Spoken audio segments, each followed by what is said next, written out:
Hello. Today we're going to talk about 5 tips for moving forward after PTSD.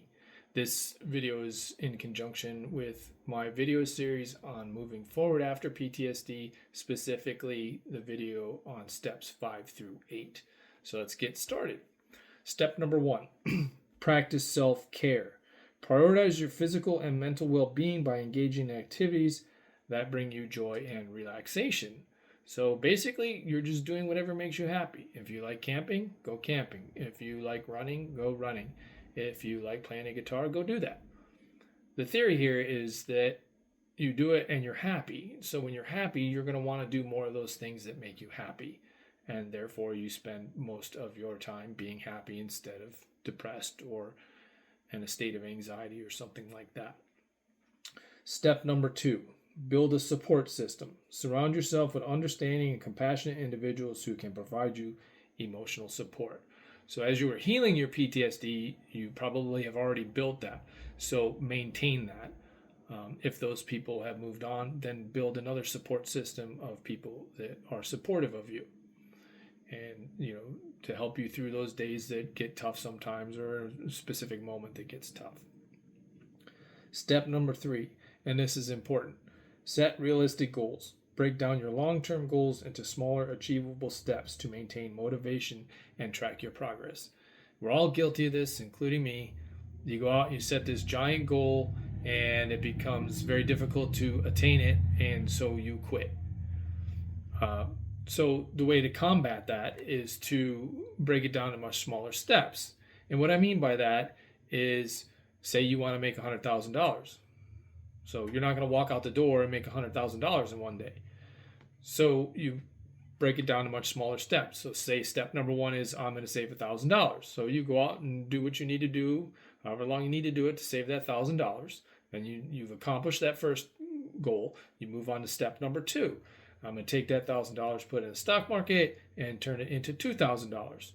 And then you move on to step number 3, and so on and so on. So you're breaking these down into much smaller pieces so that they're much more easy to achieve. And as you're doing that, it motivates you to go on to the next step. And eventually, before you know it, you end up completing your goal, and then you can set another one. So very important to do. Set realistic goals and break them down into smaller steps. Tip number 4, engage in therapy or counseling. Continue therapy sessions to address any lingering issues and learn coping strategies for future challenges. So if you had been seeing a counselor or a therapist, continue doing that. Also, whatever, like we talked about step 1, you have a support group, or I think it was step number 2, you had a support group. This falls into that category as well. Continue talking to them. Continue, if it's a therapist or a counselor or something like that, at least go in every so often to make sure you're still on track, just kind of check in kind of thing. Because things are going to pop up. You want to make sure you don't have any lingering issues laying around, and then, sort of tidying up your house a bit, so to speak, your mental house. And things will pop up from time to time that bother you, or maybe it'll bring something up from the past. Every now and then it happens to me as well. And you got to have that system in place to manage that. And that's all it is, really, basically. And you'll be able to do that. Tip number 5, explore new interests. Discover new hobbies or activities that spark joy and help you rediscover your passions. So we all have hobbies and things we do, and just like with anything else, or a TV show or something, you get bored, you want to move on, or sometimes you just may still do them. But I'm always looking for new hobbies, new things, new interests to pique my passion and my motivation. And so I do that, and that's what I'm suggesting to you is, I start off doing certain things, and then I stumbled on cooking, and then that grew into something else, and I still do that today. But there's things that I used to do that I don't do, but they always lead to something else that sparks my interest and my passion. So go for that. It helps maintain your zest for life and your passion and your motivation.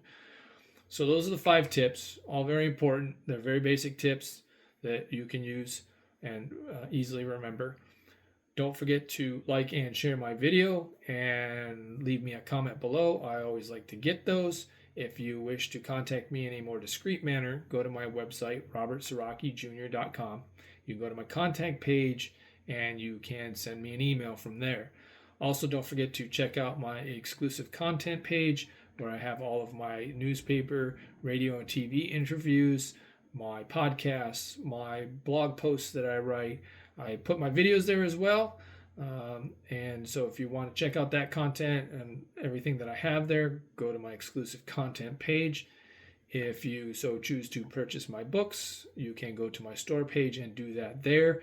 If you would much rather buy them from Amazon or Barnes & Noble Nook, I have the links right there on the store page for you to go ahead and do that. And having said that, let's all be well and go out and have a great day. I will see you soon.